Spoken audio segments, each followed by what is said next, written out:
Good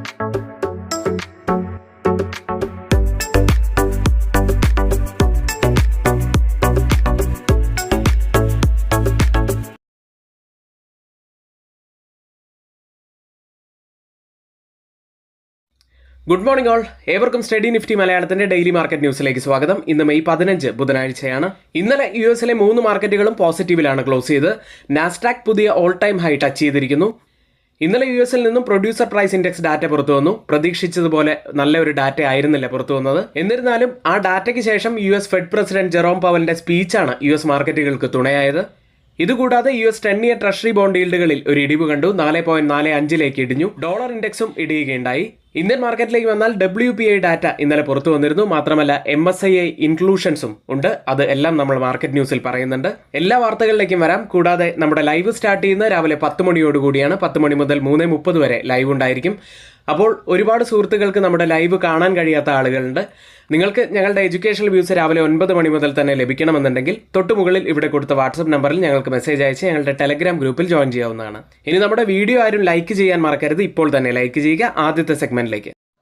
ആദ്യത്തെ വാർത്ത, passenger വെഹിക്കിളുകളുടെയും 2 വീലറുകളുടെയും എക്സ്പോർട്ടിൽ 20% വർധനവ് ഏപ്രിൽ മാസത്തിൽ ഉണ്ടായിരിക്കുന്നു. ഈ വാർത്തയിലേക്ക്.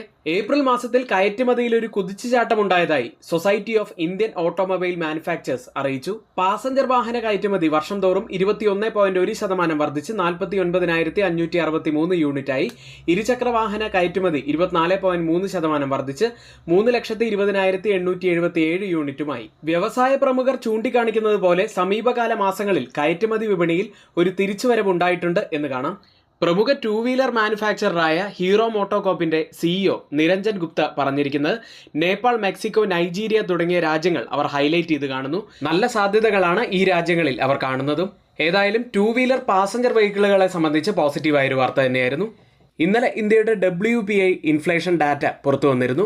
ഇന്നലെ മാർക്കറ്റ് അവറിൽ തന്നെയാണ് ഡാറ്റ പുറത്തു വന്നത്. ഏപ്രിൽ 1.26% വർദ്ധിച്ചത്. ഒരു വർഷത്തിനിടയിലെ ഏറ്റവും ഉയർന്ന നിരക്ക് തന്നെയാണിത്. പ്രധാനമായും ഭക്ഷണവും പ്രാഥമിക വസ്തുക്കളുടെയും വില വർധനവാണ് മൊത്തവില പണപ്പെരുപ്പം ഉയരാൻ കാരണമായത്. മറ്റൊരു വാർത്തയുള്ളത്, MSCI ഇൻഡെക്സുകളുടെ മെയ് അവലോകനം മെയ് 15 ബുധനാഴ്ചയാണ് നടക്കുന്നത്. MSCI ഇൻഡെക്സിൽ ഇൻക്ലൂഷൻ വരുന്ന സ്റ്റോക്കുകൾ മാത്രമൊന്ന് പറയാം. Bosch, Canara bank, Indus Towers, Jindal stainless, JSW energy, Mankind pharma, NHPC, PB fintech, Phoenix Mills, solar industries India, Sundaram finance, Thermax, Torrent power എന്നിവയാണ്. ഡിലീഷൻസ് ആയി വരുന്നത് Berger Paints, Indraprastha gas, Paytm എന്നിവയാണ്. അടുത്തത് റിസൾട്ടുകളിലേക്കാണ്. ആദ്യം കോൾഗേറ്റ് പാമോലിവ്. നെറ്റ് പ്രോഫിറ്റിൽ 20% വർധനമാണ് വന്നിരിക്കുന്നത്. 380 കോടി രൂപയിലാണ് നെറ്റ് പ്രോഫിറ്റ് ഉള്ളത്. കൂടാതെ ഇയർ ഓൺ ഇയറിൽ തന്നെ 10.35% വർധനവ് ടോട്ടൽ സെയിൽസിലും ഉണ്ടായിട്ടുണ്ട്. കൂടാതെ സെക്കൻഡ് ഇൻറ്ററിം ഡിവിഡൻഡായി 26 രൂപയും 1 ടൈം ഇൻറ്ററിം ഡിവിഡൻഡായി 10 രൂപയുമാണ് പ്രഖ്യാപിച്ചത്. മറ്റൊരു റിസൾട്ട് വന്ന കമ്പനി പതഞ്ജലി ഫുഡ്സ് ആണ്. Q4 നെറ്റ് പ്രോഫിറ്റിൽ ഇയർ ഓൺ ഇയറിൽ 22% ഇടിവാണ് വന്നിരിക്കുന്നത്. റവന്യൂ ഫ്രം ഓപ്പറേഷൻസിൽ 4% വർധനവും ഉണ്ടായിട്ടുണ്ട്. ഇന്ന് റിസൾട്ട് വരുന്ന പ്രധാനപ്പെട്ട കമ്പനികൾ ആഷി India, BMW industries, Deep industries, Dixon technologies, Jindal stainless, Jyothy labs, Mankind pharma, LIC housing finance, NCC, NLC India എന്നീ കമ്പനികളുടേതാണ്. F&O സെഗ്മെന്റിൽ ബാനായ സ്റ്റോക്കുകൾ Balrampur Chini mills, B soft, Canara bank, GMR infra, Hind copper, Idea, PEL, SAIL, സീൽ എന്നീ കമ്പനികളാണ്. നിഫ്റ്റിയിലേക്ക്. തുടർച്ചയായ 3ാമത്തെ ദിവസവും നിഫ്റ്റി പോസിറ്റീവിലാണ് ക്ലോസ് ചെയ്യുന്നത്. മിഡ് ക്യാപ്, സ്മോൾ ക്യാപ് ഇൻഡെക്സുകൾ സ്ട്രോങ് ഗെയിൻസിലാണ് ക്ലോസ് ചെയ്തത്. മിഡ് ക്യാപ്പിൽ 1.14% നേട്ടം ഉണ്ടാക്കിയപ്പോൾ സ്മോൾ ക്യാപ്പ് 1.79% ഉയർന്നത്. തിരികെ നിഫ്റ്റിയിലേക്ക് വന്നാൽ 22,217 113 പോയിന്റ്സ് ഉയർന്നാണ് ക്ലോസ് ചെയ്യുന്നത്. നിഫ്റ്റി 22,200 എന്ന ക്രൂഷ്യൽ ലെവലിന് മുകളിലായി ക്ലോസ് ചെയ്യാൻ സാധിച്ചു. കൂടാതെ റൈസിംഗ് ചാനലിന്റെ ലോവർ എൻഡിലാണ് ഇപ്പോൾ നിഫ്റ്റി ഉള്ളത്. അപ്സൈഡിൽ വളരെ അടുത്തായി പ്രധാനപ്പെട്ട ലെവലുകളുണ്ട്. അപ്സൈഡിൽ 22,300 നമ്മൾ ശ്രദ്ധിക്കേണ്ട ഒരു ലെവലാണ്. കാരണം 20-യുടെ EMI ഉള്ളതുകൂടി ആ ലെവലിലാണ്. 40-യുടെ EMI ഉള്ളത് 22,270 ഇന്നത്തെ ഹൈ കൂടി അത് തന്നെയായിരുന്നു. ആ ലെവലിൽ ടച്ച് ചെയ്തതിന് ശേഷം ചെറുതായി നിഫ്റ്റി ഒന്ന് ഇറങ്ങുകയുണ്ടായി. ഇതുകൂടാതെ 22,285 100 ഹവർലി EMI ഉള്ളത്. അതും ശ്രദ്ധിക്കേണ്ട ഒരു ലെവൽ തന്നെയാണ്. ഈ ലെവലുകളെല്ലാം വളരെ അടുത്തടുത്ത് തന്നെയാണ് ഉള്ളത്. അതുകൊണ്ട് പ്രത്യേകം ശ്രദ്ധിക്കേണ്ട ലെവലുകൾ തന്നെയാണ്. 20-യുടെ EMIക്ക് മുകളിൽ സസ്റ്റെയിൻ ചെയ്യാൻ സാധിച്ചു കഴിഞ്ഞാൽ 22,600 ലെവലിലേക്കൊക്കെ നിഫ്റ്റി പോകാൻ സാധ്യതയുണ്ട്. ഡൗൺ സൈഡിലേക്ക് വന്നാൽ 22,200 പ്രധാനപ്പെട്ട ആദ്യത്തെ ഒരു ലെവലാണ്. ഡൗൺ സൈഡിൽ 21,850 ഒരു ക്രൂഷ്യൽ സപ്പോർട്ടായി അവിടെ നിലനിൽക്കുകയും ചെയ്യുന്നു. മാക്സിമം ഓപ്പൺ ഇൻട്രസ്റ്റ് രേഖപ്പെടുത്തിയ കോൾ സൈഡിലെയും പുട്ട് സൈഡിലെയും സ്ട്രൈക്കുകളിലേക്ക് ആദ്യം കോൾ സൈഡിൽ 23,000-ലാണ് കൂടുതൽ ഓപ്പൺ ഇൻട്രസ്റ്റ് ഉള്ളത്. അതിനുശേഷം 22,500 സ്ട്രൈക്കിലും അതിനുശേഷം 22,600 സ്ട്രൈക്കിലുമാണ്. പുട്ട് സൈഡിലേക്ക് വന്നാൽ 22,000-ലാണ് കൂടുതൽ ഓപ്പൺ ഇൻട്രസ്റ്റ് ഉള്ളത്. അതിനുശേഷം 21,500 സ്ട്രൈക്കിലും അതിനുശേഷം 22,100 സ്ട്രൈക്കിലുമാണ്. ഓപ്പൺ ഇൻട്രസ്റ്റ് ഡാറ്റ പ്രകാരം ഒരു റെസിസ്റ്റൻസ് ആവാൻ സാധ്യതയുള്ളത് 22,500-ഉം സപ്പോർട്ട് ആവാൻ സാധ്യതയുള്ളത് 22,000-ഉമാണ്. Change in open interest data പ്രകാരം കോൾ സൈഡിലും പുട്ട് സൈഡിലും വന്ന വ്യത്യാസങ്ങൾ പരിശോധിക്കാം. ആദ്യം ATM സ്ട്രൈക്കായി 22,200-ൽ 162% വർധനവ് പുട്ട് സൈഡിൽ കാണാം. നല്ല ലോങ് ബിൽഡപ്പ് തന്നെയാണ്. എന്നാൽ കോൾ സൈഡിൽ 8% ഇടിവ്, ഒരു ഷോർട്ട് കവറിംഗ് ആണ് നടക്കുന്നത്. 22,150 സ്ട്രൈക്കിൽ 150% വർധനവ് പുട്ട് സൈഡിലുണ്ട്, ലോങ് ബിൽഡപ്പ്. കോൾ സൈഡിൽ 31% ഇടിവ്, ഷോർട്ട് കവറിംഗ് ആണ്.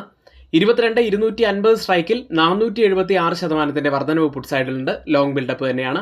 എന്നാൽ 74% വർധനവാണ് കോൾ സൈഡിൽ കാണുന്നത്, ഒരു ഷോർട്ട് ബിൽഡപ്പാണ് ആ സ്ട്രൈക്കിൽ കാണുന്നത്. 3 സ്ട്രൈക്കുകളും കമ്പയർ ചെയ്യുമ്പോൾ പുട്ട് സൈഡാണ് കുറച്ച് കൂടുതൽ സ്ട്രോങ് എന്ന് കാണാം.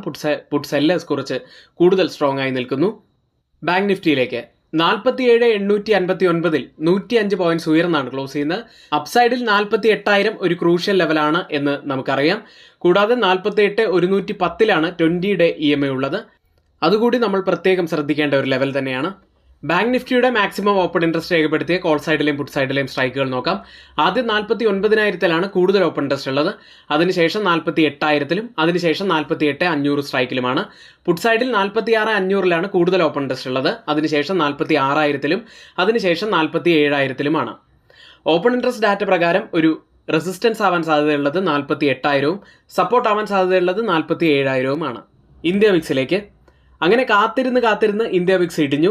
20.20-ൽ 1.97% ഇടിഞ്ഞായിരുന്നു ഇന്നലെ ക്ലോസ് ചെയ്ത്. തുടർച്ചയായ നേട്ടങ്ങൾക്ക് ശേഷമാണ് ഇന്ത്യ വിക്സ് ഇടിയുന്നത്. എഡ്യൂക്കേഷണൽ പർപ്പസിന് വേണ്ടി ഷെയർ ചെയ്യുന്ന F&O സ്റ്റോക്കുകളുടെയും സ്വിംഗ് സ്റ്റോക്കുകളുടെയും പെർഫോമൻസ് അനാലിസിസിലേക്കാണ്. ആദ്യം സ്വിംഗ് സെഗ്മെന്റിലേക്കാണ്. ഇൻട്രാഡേയിൽ വലിയ പ്രോഫിറ്റിലേക്ക് പോയ ഒരു സ്റ്റോക്കുണ്ട്, മ്രോ ടെക് റിയാലിറ്റി. 95.15-ലാണ് എൻട്രി എടുക്കുന്നത്. 105 വരെയാണ് അപ്പായത്. ഒരു ബ്ലോക്ക് ബസ്റ്റർ സ്റ്റോക്ക് തന്നെയായിരുന്നു. 9.8% നമുക്ക് പ്രോഫിറ്റായി ലഭിച്ചത്. അടുത്തത് ഗോഡ്ഫ്രീ ഫിലിപ്പ് ആയിരുന്നു. മാർച്ച് 18, ഏപ്രിൽ 25 എന്നിങ്ങനെയാണ് നമ്മൾ തന്ന ഡേറ്റ്. 3,348-ലാണ് എൻട്രി എടുക്കുന്നത്. 3,625 വരെ അപ്പായി. ഏകദേശം 7.6% നമുക്ക് പ്രോഫിറ്റായി ലഭിച്ചത്. അടുത്തത് അദാനി പോർട്സ് ആയിരുന്നു. മെയ് 13-ന് എൻട്രി എടുത്തു. ഒരു ദിവസം കൊണ്ട് തന്നെ നമ്മുടെ ടാർഗറ്റ് ഹിറ്റ് ചെയ്തു. 1,296-ലാണ് എൻട്രി എടുക്കുന്നത്. 1,340 വരെ അപ്പായി. 3.2% നമുക്ക് പ്രോഫിറ്റായി ലഭിച്ചു. അടുത്തത് ഫിനോലെക്സ് ഇൻഡസ്ട്രീസ് ആയിരുന്നു. മെയ് 7-ന് 280-ലാണ് എൻട്രി എടുക്കുന്നത്. 303.8 വരെ അപ്പായി. 7.8% നമുക്ക് പ്രോഫിറ്റായി ലഭിച്ചത്. അടുത്തത് F&O സെഗ്മെന്റിൽ നമ്മുടെ ടാർഗറ്റ് ഹിറ്റ് ചെയ്തത് ശ്രീ സിമെന്റ് ആയിരുന്നു. മെയ് 3-ന് 1,225-ൽ എൻട്രി എടുത്തു. 1,700 വരെയാണ് അപ്പായത്. 27.9% നമുക്ക് പ്രോഫിറ്റായി ലഭിച്ചത്. അങ്ങനെ വലിയ കറക്ഷനൊക്കെ കഴിഞ്ഞ് നമ്മുടെ സ്റ്റോക്കുകൾ വീണ്ടും ടാർഗറ്റ് ഹിറ്റ് ചെയ്ത് തുടങ്ങിയിട്ടുണ്ട്. അപ്പോൾ നമ്മുടെ ഗ്രൂപ്പിൽ ആർക്കെങ്കിലും ജോയിൻ ചെയ്യാൻ താല്പര്യമുണ്ടെങ്കിൽ തൊട്ടുമുകളിൽ ഇവിടെ കൊടുത്ത വാട്സപ്പ് നമ്പറിൽ ഞങ്ങൾക്ക് മെസ്സേജ് അയച്ച് ഞങ്ങളുടെ ടെലഗ്രാം ഗ്രൂപ്പിൽ ജോയിൻ ചെയ്യാവുന്നതാണ്. ഗ്ലോബൽ മാർക്കറ്റ് സെഗ്മെന്റിൽ ആദ്യം FIDA ആക്ടിവിറ്റിയാണ്. 4,065 കോടി രൂപയ്ക്കാണ് ഇന്നലെ FIS സെല് ചെയ്ത്. DIS ആവട്ടെ 3,527 കോടി രൂപയ്ക്ക് ബൈ ചെയ്തു. FIS കനത്ത സെല്ലിങ്ങിൽ തന്നെയാണ് ഇപ്പോഴും ഉള്ളത് എന്ന് കാണാം. പുറത്തു വരാനിരിക്കുന്ന CPI ഇൻഫ്ലേഷൻ ഡാറ്റയ്ക്ക് മുന്നോടിയായി US മാർക്കറ്റുകൾ പോസിറ്റീവിലാണ് ക്ലോസ് ചെയ്ത്. നാസ്ഡാക്ക് 0.75% ഉയർന്നു. S&P 500 0.48% ഉയർന്നു. ഡൗ ജോൺസ് 0.32% ഉയർന്നും ക്ലോസ് ചെയ്തു. നാസ്ഡാക്ക് പുതിയ ഓൾ ടൈം ഹൈയും ടച്ച് ചെയ്തിരിക്കുന്നു. ഇന്നലെ US മാർക്കറ്റിൽ വന്ന പ്രധാനപ്പെട്ട ഡാറ്റ പ്രൊഡ്യൂസർ പ്രൈസ് ഇൻഡെക്സ് ഡാറ്റയായിരുന്നു. സേവനങ്ങളുടെയും ചരക്കുകളുടെയും വില കുത്തനെ ഉയർന്നതിനാൽ ഏപ്രിലിൽ US പ്രൊഡ്യൂസർ പ്രൈസ് ഇൻഡെക്സ് പ്രതീക്ഷിച്ചതിലും വർദ്ധിച്ചു. ഇന്നലെ പുറത്തു വന്ന ഈ ഡാറ്റയ്ക്ക് ശേഷം US ഫെഡ് പ്രസിഡന്റ് പവലിന്റെ സ്പീച്ചും ഉണ്ടായിരുന്നു. ഇതാണ് മാർക്കറ്റിനെ സംബന്ധിച്ച് ഊർജ്ജം പകർന്ന ഒരു ഫാക്ടറായത്. ഇന്നലെ പുറത്തു വന്ന ഡാറ്റ മിക്സഡ് ആണെങ്കിലും അത്ര ഭയാനകമല്ല എന്ന് പവൽ പറയുകയുണ്ടായി. അടുത്തിടെ പ്രതീക്ഷിച്ചതിലും ഉയർന്ന പണപ്പെരുപ്പം ഉണ്ടായിരുന്നിട്ടും സെൻട്രൽ ബാങ്കിന്റെ അടുത്ത പലിശ നിരക്ക് വർധനവ് പ്രതീക്ഷിക്കുന്നില്ലെന്ന് പവലിന്റെ അഭിപ്രായവും നിക്ഷേപകർക്ക് പ്രചോദനമായി. പലപ്പോഴും ഇൻഫ്ലേഷൻ വലിയ രീതിയിൽ വർദ്ധിക്കുമ്പോഴും ഏർണിങ്സ് തന്നെയാണ് ഇത്തവണ US മാർക്കറ്റുകളെ പിടിച്ചു നിർത്തിയത്. കഴിഞ്ഞ ക്വാർട്ടറിൽ US പുറത്തു വന്ന ഏർണിങ്സ് എല്ലാം നല്ലത് തന്നെയായിരുന്നു. എസ്റ്റിമേറ്റുകളെ ബീറ്റ് ചെയ്യുന്ന ധാരാളം റിസൾട്ടുകൾ വന്നു. ഇത് ഇൻഫ്ലേഷൻ കൂടിയപ്പോഴും മാർക്കറ്റിൻ്റെ റാലിക്ക് തുണയായി. മറ്റൊരു പ്രധാനപ്പെട്ട കാര്യം കൂടി US മാർക്കറ്റിൽ ഇന്നലെ US Fed president Joe Biden Chinese ഇറക്കുമതി താരിഫ് കുത്തനെ വർദ്ധിപ്പിച്ചതിനെ തുടർന്ന് Chinese EV maker LI auto 2% ഇടിഞ്ഞു. ടെസ്ല 3% നേട്ടവും അപ്പോൾ ഉണ്ടാക്കി. US ലിസ്റ്റ് ചെയ്ത ഇന്ത്യൻ കമ്പനികളുടെ പ്രകടനം ടെക്സൈഡിൽ ഇൻഫോസിസ് 0.18% നേട്ടത്തിലും വിപ്രോ 0.93% നേട്ടത്തിലും. ബാങ്കിംഗ് സൈഡിൽ ICICI ബാങ്ക് ഒരു മ്യൂട്ടഡ് അവസ്ഥയിലാണ് ക്ലോസ് ചെയ്ത്. HDFC ബാങ്ക് 0.09% നേട്ടത്തിൽ. ഡോക്ടർ റെഡ്ഡി 0.30% ഇടിയുകയും ചെയ്തു. ഇപ്പോൾ ട്രേഡിംഗ് ആരംഭിച്ച US മാർക്കറ്റിന്റെ ഫ്യൂച്ചേഴ്സ് ഡൗ ജോൺസ് 0.02% നേട്ടത്തിലും, S&P 500 0.01% നേട്ടത്തിലും, നാസ്ഡാക്ക് 0.05% ഇടിവിലും ട്രേഡ് ചെയ്യുന്നു. യൂറോപ്യൻ മാർക്കറ്റുകളിലേക്ക് ഇന്നലെ ഒരു മിക്സഡ് ആയിട്ടാണ് യൂറോപ്യൻ വിപണി ക്ലോസ് ചെയ്തത്. UK മാർക്കറ്റ് FTSE 0.16% നേട്ടത്തിലും, ജർമ്മൻ മാർക്കറ്റ് ഡാക്സ് 0.14% ഇടിവിലും, ഫ്രാൻസ് മാർക്കറ്റ് CAC 0.20% നേട്ടത്തിലും, സ്റ്റോക്ക് 600 0.2% നേട്ടത്തിലുമാണ് ക്ലോസ് ചെയ്യുന്നത്. തിങ്കളാഴ്ച 1.5% ഉയർന്ന ഓട്ടോ സെക്ടർ ഇന്നലെയും 1.3% നേട്ടമുണ്ടാക്കി. എല്ലാ സെക്ടറുകളും പോസിറ്റീവിലായിരുന്നു ഇന്നലെ ക്ലോസ് ചെയ്തത്. ഇപ്പോൾ ട്രേഡ് ചെയ്യുന്ന യൂറോപ്യൻ മാർക്കറ്റിന്റെ ഫ്യൂച്ചേഴ്സ് ഡാക്സ് 0.07% നേട്ടത്തിലും, CAC 0.06% നേട്ടത്തിലും, FTSE 0.20% നേട്ടത്തിലും ട്രേഡ് ചെയ്യുന്നു. ഏഷ്യൻ മാർക്കറ്റുകളിലേക്ക് ഇന്ന് ഹോങ്കോങ്, സൗത്ത് കൊറിയൻ മാർക്കറ്റുകൾക്ക് അവധിയാണ്. ഇന്ന് അവിടെ ട്രേഡിംഗ് ഉണ്ടായിരിക്കുന്നതല്ല. ഇന്നലെ ക്ലോസ് ചെയ്ത US മാർക്കറ്റുകളുടെ പോസിറ്റിവിറ്റി ഇന്ന് ഇപ്പോൾ ഓപ്പൺ ചെയ്ത ഏഷ്യൻ മാർക്കറ്റുകളിലും കാണാം. ഇപ്പോൾ ട്രേഡിംഗ് ആരംഭിച്ച ഏഷ്യൻ മാർക്കറ്റുകളിൽ ഗിഫ്റ്റ് നിഫ്റ്റി ഉള്ളത് 22,377.50 എന്ന നിലയിലാണ്. 63 പോയിന്റ്സ് അപ്സൈഡിലാണ് ഇപ്പോൾ ട്രേഡ് ചെയ്യുന്നത്. അതായത് ഇപ്പോൾ സമയം 7 മണിയാണ്.